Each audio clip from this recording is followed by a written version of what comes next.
Teruntuk buat Mas Elia, lo nggak boleh lagi ya masuk dapur kita. Nggak boleh lagi ikut campur sama urusan kamar kita. Kalau lu masuk lagi kita berantem.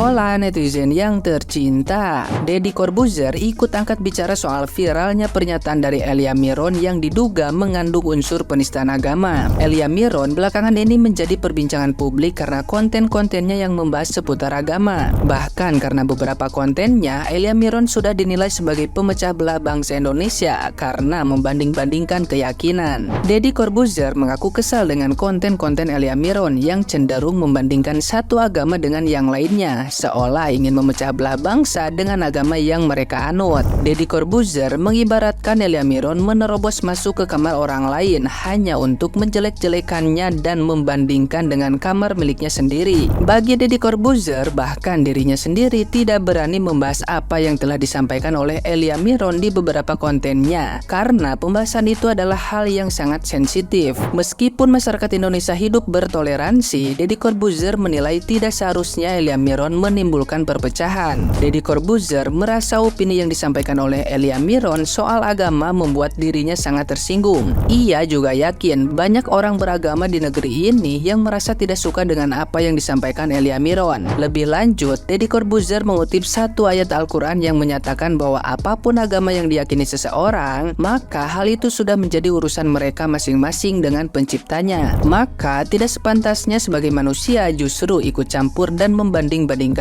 Deddy Corbuzier lantas menegaskan supaya Elia Miron tidak asal beropini tentang hal-hal yang sensitif. Deddy Corbuzier meminta agar Elia Miron melakukan riset lebih dalam sebelum menyampaikan pendapatnya di hadapan publik. Nah, gimana nih menurut netizen yang maha benar? Silahkan berkomentar ya. Aku sangat setuju dengan Mas Deddy, terutama di menit-menit ini kalian harus nonton. Nah, beliau itu mengedukasi, kita nggak boleh masuk ke kamar orang lain dan menjelek-jelekannya. Apalagi kayak papayahan gitu langsung bersatu demi menjatuhkan kitab atau kepercayaan umat lain. Sampai repot bawa kitab agama lain ke rumah ibadahnya sendiri cuma untuk dijelek-jelekan. Mas Deddy bilang nggak boleh. Semoga suatu saat pembelaan ini tidak hanya untuk kaum mayoritas, tapi bisa dirasakan oleh kaum minoritas. Amin. Saya tidak tahu pasti siapa yang benar, siapa yang salah, dan siapa yang berani memasuki ranah yang tidak dikuasai. Saya tidak tahu pasti, tetapi saya mau menyampaikan kepada kawan-kawan semuanya, jangan mencoba-coba memasuki daerah yang tidak kamu kuasai. Jangan coba membuat sebuah opini-opini baru tentang hal-hal yang tidak kamu imani. Jangan mengubah satu huruf pun dalam Alkitab ataupun dalam Al-Quran orang lain yang tidak kamu imani dan kamu percaya. Dan saya berharap perdebatan-perdebatan lintas agama, perdebatan-perdebatan antar agama ini segera ditiadakan, karena perdebatan-perdebatan seperti ini hanya akan menimbulkan kebencian dan dendam. Mari kita saling menjaga kedamaian, mari kita saling menjaga toleransi yang ada di negeri ini. Salam akal waras. Dan saya juga menghimbau kepada kreator-kreator besar yang memiliki follower-follower besar, memberikan narasi-narasi yang sehat, jangan seakan-akan membuat sebuah dendam yang baru. Tolong berikan pesan-pesan perdamaian agar sesama banyaknya perbedaan di negeri ini bisa terjaga dengan baik. Salam damai. Mengenai tentang videonya atau tanggapan dari Om Deddy, jujur gue sebenarnya respect dan sangat respect dengan semua konten-kontennya Om Deddy. Gue malahan ngakak-ngakak kadang kalau gue lihat kontennya Om Deddy ya. Gini, di kontennya Om Deddy ini kan beliau menyinggung ini tentang si Elia yang koar-koar di kamarnya orang katanya, dan membanding-bandingkan itu kan sama aja kayak memecah gitu kan. Oke, gini sih Om Ded, lu kan public figure bang kan, jadi gua respect banyak banget hal-hal yang respect dari lu, walaupun ada kadang yang timpang ya. Khususnya ini deh, berani nggak Om bahas tentang orang-orang di luar sana juga yang menjelekkan agama satu orang? Berani nggak Om? Ngerti lah maksud saya kan. Berani nggak Om? Ada yang keluar sangat sadis itu keluar di TikTok. Om berani nggak angkat itu? Om berani nggak nanggapinya? Kalau memang tujuan Om itu tidak ingin ada pemecah kira-kira gitu kan. tidak ingin ada pemecah. Artinya dari konten-kontennya Om itu juga kita bisa belajar juga kan, ternyata Om mengedukasi juga kan. Nah coba Om berani nggak? Gue nggak sebut siapa orangnya Om, tapi setidaknya lu tahu lah Om ya, ada di TikTok kok banyak mereka yang menghina agama satu orang itu, menghina agama seseorang itu. Berani nggak Om angkat di podcastnya Om? Seperti inilah menanggapi si Elia. Berani nggak? Gue tunggu Om ya, NKRI harga mati. Ayo, Om Deddy Corbuzier sudah angkat bicara ya kan. Dan kalian, terus gue baca-baca komen tuh katanya ada ibu-ibu berkata salah Elia tuh di mana?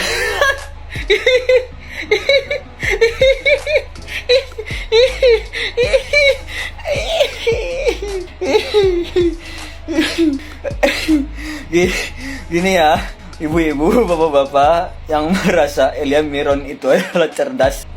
Pertama, beliau itu membandingkan kitab kami orang Muslim dengan kitab dia, bandingin gitu kan. Katanya kitab dia lebih bagus, kitab kita tuh banyak hal-hal yang kurang dan butuh reformasi ya gitu, butuh di ya, revisi dan sebagainya. Itu kan sudah menyinggung dalam artian Allah sendiri berfirman bahwasanya telah kusempurnakan agama ini. Berarti kitabnya juga sudah disempurnakan dan kujaga baik-baik agama ini, kitab ini untuk tidak bisa diotak-atik dengan siapapun. Ini Allah sendiri berfirman. Jadi ketika si Elia bilang Quran butuh reformasi, butuh revisi, itu persis sama aja kayak Elia tuh bilang Allah itu salah. Itu jelas lah, kita tuh sebagai umat muslim langsung apa sih namanya? Gue sebagai umat muslimnya langsung tersinggung dan menanggapi gitu. Bukan berarti kita panas. Ini tuh berarti sama aja dia mengatakan bahwa firman Allah ini masih kurang, nggak bisa. Berarti dia merasa lebih pintar dari Allah gitu kan? Nggak boleh gitu.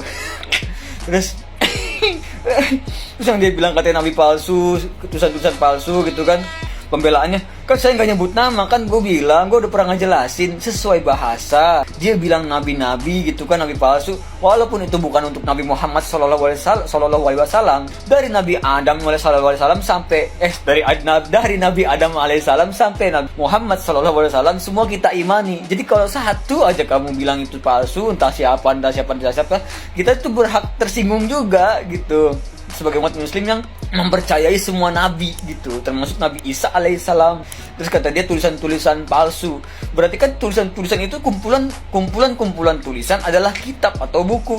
Konteksnya dia waktu itu ngebahas tentang kitab Injil, kitabnya dia. Berarti kan dia sedang membandingkan kitab lain dengan kitab dia. Mau kitab apa? Misalkan bukan Quran, terus apa? Kitab suci apa? Taurat, Zabur. Tetep aja kita sebagai umat muslim diwajibkan untuk mengimani 4 kitab ini, Zabur, Taurat, Injil, dan Quran. Satu aja kamu bilang palsu, kita juga udah wajib untuk marah. Kok dibilang salahnya di mana? Bu. Terus kalian bilang, wah Elia cerdas ya, wah cerdas ya. Gue yakin 100% kalian gak ngerti ya apa yang Elia ngomongin. Gue yakin 100% kalian tuh gak ngerti Elia ngomong apa. Cuman karena dia omongannya tinggi, omongannya lugas, kalian berpikir ini cerdas, padahal kalian gak ngerti. Mohon maaf. Ada Deddy Corbuzier, ada Dr. Richard Lee, ada Ustadz Khalid Basalama, atau beberapa orang yang cerdas ya kan. Cerdas mereka tuh, kita tahu mereka tuh lulusan apa gitu kan, kuliahnya di mana gitu kan. Mereka cerdas. Tapi ketika mereka sedang berbicara di depan umum kayak gini nih, yang untuk publik kayak gini kan, di depan umum, mereka akan menggunakan kata-kata sehari-hari yang dimana orang-orang itu mengerti, supaya pesan yang ingin disampaikan tersampaikan dengan baik. Begitulah orang cerdas. Gua dengan bahasa gue yang kayak gini ya, yang seperti orang nongkrong gitu, gue ngomong apa aja kalian ngerti. Berarti pesan gue tersampaikan dengan baik. Begitulah. Jadi apa yang di otak gue nyampe ke otak kalian gitu. Jadi kalau ada orang yang tidak bisa memahami sikon, itu bukan cerdas. Ada orang yang meninggikan bahasa seperti nggak usah disebut nama ya. Ada orang yang meninggikan bahasa gitu ditinggikan untuk umum sehingga umum tidak mengerti. Itu bukan cerdas, tapi ingin kelihatan pinter ya. Nah, bahasa tinggi ini dipakai buat apa sih? Buat forum resmi yang isinya orang-orang kayak dia yang ngerti tentang itu bahasa gitu. Jadi orang-orang pun ngerti. Tapi kalau misalkan untuk untuk umum seperti ini ya, menggunakan kata-kata tinggi yang orang semua nggak paham, itu bukan cerdas, ingin kelihatan pinter gitu. Mas Elia tuh dicariin sama Om Deddy. Ayo guys, di tag ya Elianya di komentar. podcast yang kadang-kadang gue suka, kadang-kadang gue kesel, kadang-kadang gue kayak pengen komentar, gue nggak setuju sama pendapat beliau adalah podcastnya Om Deddy Close the Door. Tapi emang selalu gue tonton karena memang banyak ilmu yang gue dapat di sana. Selain narasumbernya bagus-bagus, terus Om Deddy-nya juga pinter, walaupun kadang-kadang kontroversial. Nah, barusan beliau itu ngupload video baru membahas tentang Bamba Indah yang komentar, kenapa kita harus membela Palestina sedangkan